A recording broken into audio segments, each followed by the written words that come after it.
Dear viewers, আজকে প্রতিবেদন হচ্ছে পশ্চিমবঙ্গ সরকারের অষ্টম বিশ্ব বঙ্গ বাণিজ্য সম্মেলন, যেটি গত 5-6 ফেব্রুয়ারি 2025 রাজারহাট নিউটাউনে অনুষ্ঠিত হয়েছে। 40টি দেশ থেকে প্রতিনিধি এসছেন এবং 5000 প্রতিনিধি এসছিলেন এই সভাতে, এবং ভারতের তাবল তাবল শিল্পপতিরা এসেছিলেন এবং পশ্চিমবঙ্গের অভ্যন্তরের বহু ক্ষুদ্র ও মাঝারি শিল্পের প্রতিনিধিরাও এসেছিলেন, মন্ত্রীরা ছিলেন সেখানে, এবং এই সরকারের যারা শুভানুধ্যায়ী বিগত দিনের মন্ত্রী অমিত মিত্র, তিনিও ছিলেন সেখানে।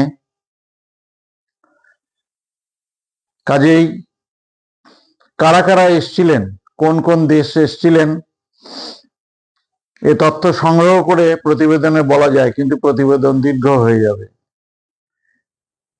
এবং কি প্রকল্প গৃহীত হলো সেটাও এই ক্ষুদ্র পরিসরে বলা সম্ভব না।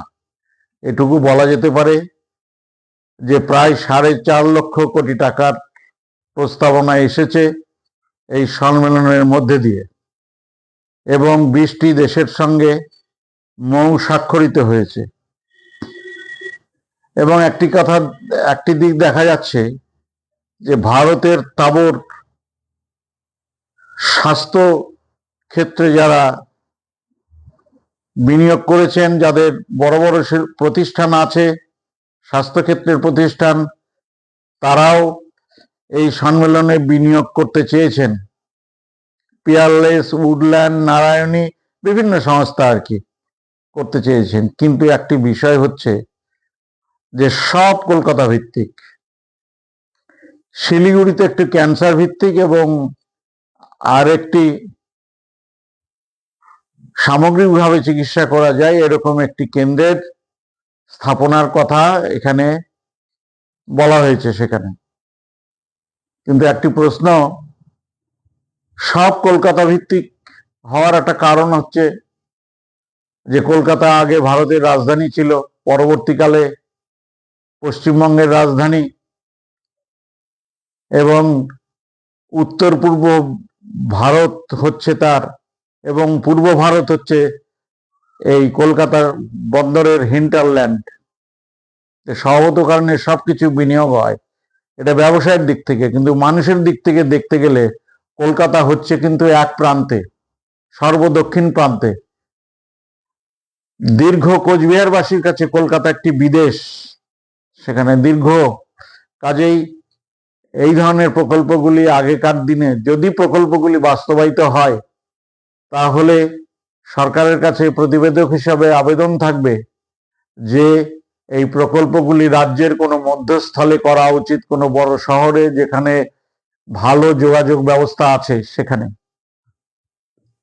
কারণ মালদাকে যদি রাজ্যের মধ্যস্থল ধরা যায়, তাহলে মালদায় বিমানবন্দরও আছে, একটু তাকে রিনোভেশন করতে হবে, এবং মালদায় গোটা ভারতবর্ষের রেল যোগাযোগের কেন্দ্রস্থল, সেখানে করা যেতে পারে। করলে উত্তরবঙ্গবাসীদের অন্তত পক্ষে কলকাতা যাওয়ার অর্ধেক রাস্তা কমে যেত, সেখানে অর্ধেক রাস্তা কমে যেত। বা মালদায় না করেও আরেকটু সরে উত্তর দিনাজপুরের মধ্যে কোনো জায়গায় করা যেত সেখানে। অবশ্য বিমানবন্দরের সুযোগ আছে মালদাতে, শিলিগুড়িতে হলেও এক প্রান্তে, কোচবিহারে বিমানবন্দর আছে, কোচবিহারও এক প্রান্তে। এই বিষয়টা আছে। দেখা যায় এই বিষয়গুলো আরো মানুষ যদি বলে, তাহলে কিন্তু এই বিষয়গুলি সমস্যার সমাধান হতে পারে।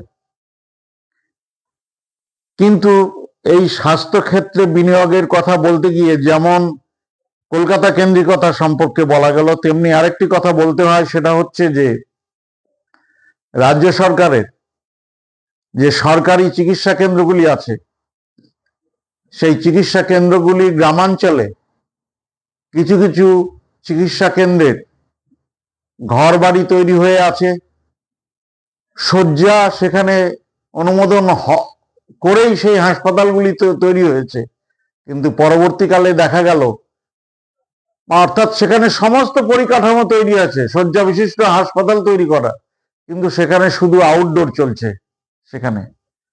কারণ এক একটি গ্রাম পঞ্চায়েতে 30,000 মানুষ থাকে, 3টি পঞ্চায়েত হলে 80,000 থেকে 1 লাখ মানুষের পরিষেবা দেওয়ার সুযোগ আসে সেখানে। একটি হাসপাতাল হলে সেখানে 5-6টি পঞ্চায়েত যুক্ত হলে সেখানে প্রায় 2-2.5 লক্ষ মানুষের পরিষেবার সুযোগ থাকে সেখানে। সবসময় সব পঞ্চায়েতের যে মহকুমা সদর বা জেলা সদর কিন্তু হাতের কাছে নয় সেখানে। এই কেন্দ্রগুলি কিন্তু করা দরকার অন্ততপক্ষে। এবং যে কারণে যে গ্রামীণ উপস্বাস্থ্য কেন্দ্রগুলি করা হয়েছিল, যে কারণে আশাকর্মীদের নিয়োগ করা হয়েছিল যে সেখানে প্রসব হবে, কিন্তু পরবর্তীকালে প্রসবের কোনো পরিকাঠামো না ঘটায় শুধুমাত্র মিউনিসিপ্যালিটির আন্ডারে মাতৃসদন আছে সেখানে। কারণ এই যে বাণিজ্য সম্মেলন থেকে বিনিয়োগ আসছে বেকারত্ব মোচার জন্য এবং মানুষের জীবন মানকে উন্নয়ন করার জন্য। শিল্পজাত পণ্যের মধ্যে দিয়ে বিভিন্ন পণ্য যেমন মানুষ পাবে, মানুষের জীবনযাত্রার উন্নতি ঘটবে, চিকিৎসা ক্ষেত্রে যে বিনিয়োগ হবে তার মধ্যে দিয়ে মানুষের নিরোগ হবার সুযোগ ঘটবে সেখানে। এই কথাগুলো সরকারের কাছে আবেদন হিসাবে রাখছি। এবং আরেকটি কথা, এখানে ক্ষুদ্র শিল্প সম্পর্কে বলা হয়েছে এবং পশুপালন এবং পোল্ট্রি শিল্প সম্পর্কেও বলা হয়েছে সেখানে। এটা ঠিক যে বৃহৎ শিল্প গড়ার টাকা রাজ্য সরকারের নেই।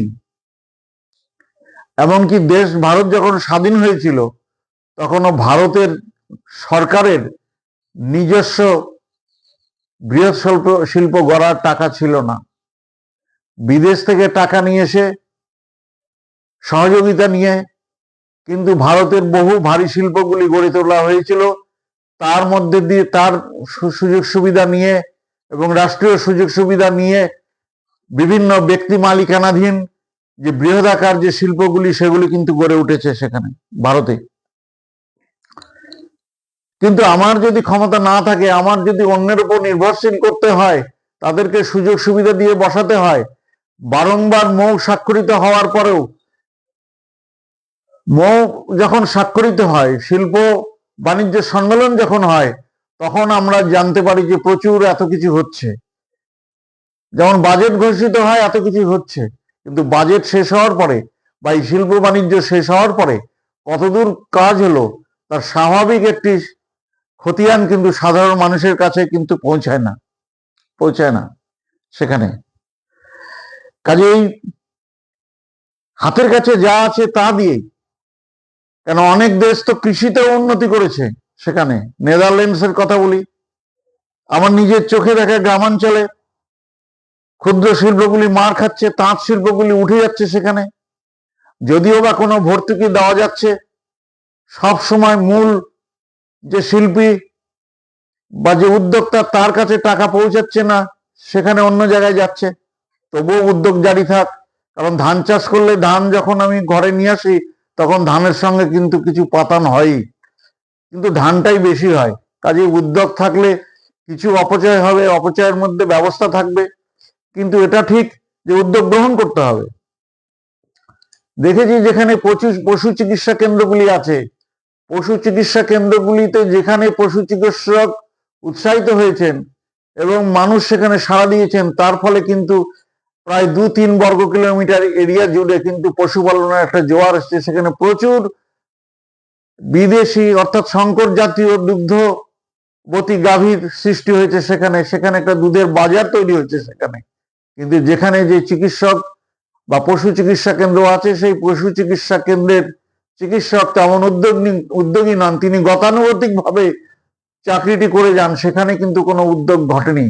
কাজে এই অবস্থাগুলি দেখলে কিন্তু দেশের মানুষের আর্থিক হাল অনেকটা ফিরতে পারে এবং কিছুটা বেকারত্বের হাল কিন্তু হতে পারে সেখানে। তার কারণ হচ্ছে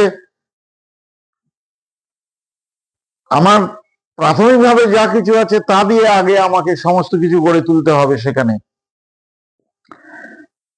কাজেই এই বিষয়গুলি দেখা দরকার। আর পোল্ট্রি শিল্প সম্পর্কে সেদিন খবরের কাগজে দেখলাম যে সরকারের পক্ষ থেকে ট্রেনিং দেওয়া হচ্ছে। এই ট্রেনিং গুলি কিন্তু, প্রশিক্ষণগুলি কিন্তু অত্যন্ত নিবিড়ভাবে দেওয়া উচিত। তার কারণ হচ্ছে এই পোল্ট্রিগুলি কিন্তু মানে ব্যাঙের ছাতার মতো গজিয়ে ওঠে এবং কিছু ঋণ নেয় বা কিছু বাড়ির জিনিসপত্র নষ্ট করে বেকার ছেলেরা এই পোল্ট্রিগুলি তৈরি করে। কিন্তু পর্যাপ্ত জ্ঞান না থাকার ফলে পোল্ট্রিগুলি যেমন জন্ম হয় তার লিটিল ম্যাগাজিনের মতো, লিটিল ম্যাগাজিন যত উৎপন্ন হয় কিন্তু তত শেষ পর্যন্ত বেঁচে থাকে না, তেমনি পোল্ট্রিগুলিও কিন্তু শেষ পর্যন্ত তত দূর বেঁচে থাকে না। যাই হোক, সপ্তম বিশ্ববঙ্গ বাণিজ্য সম্মেলনের দিকে নজর রাখা যাক। সেখানে এবার প্রায় 4.5 লক্ষ কোটি টাকার মতো প্রস্তাব এসছে এবং সপ্তম ইয়েতে প্রায় 4 লক্ষ কোটি টাকার কিছু কম প্রস্তাব এসছিল। কিন্তু মুখ্যমন্ত্রী বলেছেন যে এর বেশিরভাগটাই হয়ে গেছে, কাউকে তিনি জবাব দেবেন না, জনগণকে জবাব দেবেন। হ্যাঁ, জনগণকে যদি জবাব দিতে হয়, যতগুলি বিশ্ববঙ্গ বাণিজ্য সম্মেলন হয়েছে তাকে কেন্দ্র করে পুস্তিকা প্রকাশিত হতে পারে, সাধারণ মানুষ পেতে পারে, এবং বিভিন্ন ক্ষেত্রে খবরের কাগজে সরকারের বড় বড় বিজ্ঞাপনগুলি বেরোয়, তাহলে এটাও বোধহয় 1-2 পাতার বিজ্ঞাপন দেওয়া যেতে পারে যে গত সম্মেলন থেকে বা কত সম্মেলন থেকে বাঁদিকে দেখান যে কি প্রস্তাব গৃহীত হয়েছিল আর সেই প্রকল্প কতদূর হয়েছে এবং কার জন্য হয়নি সেটা কিন্তু জনগণ জানতে চায়, বা তথ্য আইনেও তো জানতে পারে। বা গণতান্ত্রিক রাষ্ট্রে রাজনৈতিক যে দল আছে, রাজনৈতিক দলও কিন্তু সেটা জানতে পারে। তার নেতৃত্ব বিধানসভায় যেমন জানতে পারে, তেমনি তার নেতৃত্ব দেখা করে সে তথ্য নিতে পারে সরকারের কাছ থেকে। আরেকটি বিষয় হচ্ছে যে যেভাবে চাকরি বাকরিগুলি আটকে আছে বিভিন্নভাবে মামলার মধ্যে দিয়ে, কাজে উচিত হচ্ছে যে এই ছোট ছোট যে কাজগুলি আছে গ্রামাঞ্চলে, এর মধ্যে দিয়ে কিন্তু বেকারত্বের কিন্তু অনেকটা অবসান হওয়া সম্ভব এবং কিছুটা হলেও মানুষের, সম্পূর্ণ নয়, কিছুটা হলেও সম্ভব। এবং কৃষিতে যে বৈজ্ঞানিক আবিষ্কারগুলি হয়েছে, যে ট্রেনিং দেওয়া হয়েছে, যে ডেমনস্ট্রেশনগুলি দেওয়া হয়েছে, সেখানে এই বিশ্ব বাণিজ্য সম্মেলন করা মানে আমি যে আলোচনা করছি কৃষির সম্পর্কেও আসছি, এটা অপ্রাসঙ্গিক নিশ্চয়ই নয়। বিভিন্ন যে পদ্ধতিগুলি আছে সেগুলি কিন্তু কৃষি দপ্তরের যে কর্মচারী আছে সেখানে যেমন নিয়োগ কম, তেমনি যেটুকু কর্মচারী আছে কৃষকরা এখনো পর্যন্ত কিন্তু গতানুগতিক পদ্ধতিতে চাষাবাদের মধ্যেই অভ্যস্ত। কারণ পরিবেশের পরিবর্তনের ফলে কিন্তু চাষের অভ্যাসের পরিবর্তন ঘটবে এবং আমাদের খাদ্যাভ্যাসের পরিবর্তন ঘটাতে হবে।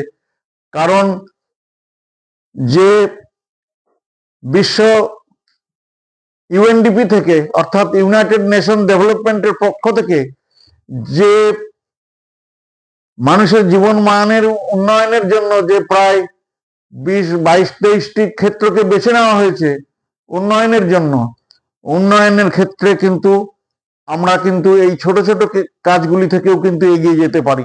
আর শিল্প আসা ভালো, কিন্তু একটি কথা বলতে হবে যে এই বৃহৎ যে শিল্পগুলি হচ্ছে আজকে, যেভাবে আধুনিকীকরণ হয়েছে শিল্পের, তার মধ্যে দিয়ে কিন্তু কর্মসংস্থান হওয়ার সুযোগ খুব কম। তবে যতটুকু হয় সেটুকু করতে হবে। কাজেই আশা রাখি সরকার এবং আমাদের পশ্চিমবাংলার জনগণের যেমন আমাদের বৃহৎ শিল্পের দিকে নজর থাকবে, তেমনি গ্রামাঞ্চলে এবং পরিবার ভিত্তিতে যে ক্ষুদ্র ক্ষুদ্র শিল্পগুলি আছে সেগুলিতেও সরকারের নজর এবং পরামর্শ অব্যাহত থাকবে, এই প্রত্যাশা রেখে আজকের প্রতিবেদন শেষ করছি। নমস্কার, আপনারা সবাই ভালো থাকবেন।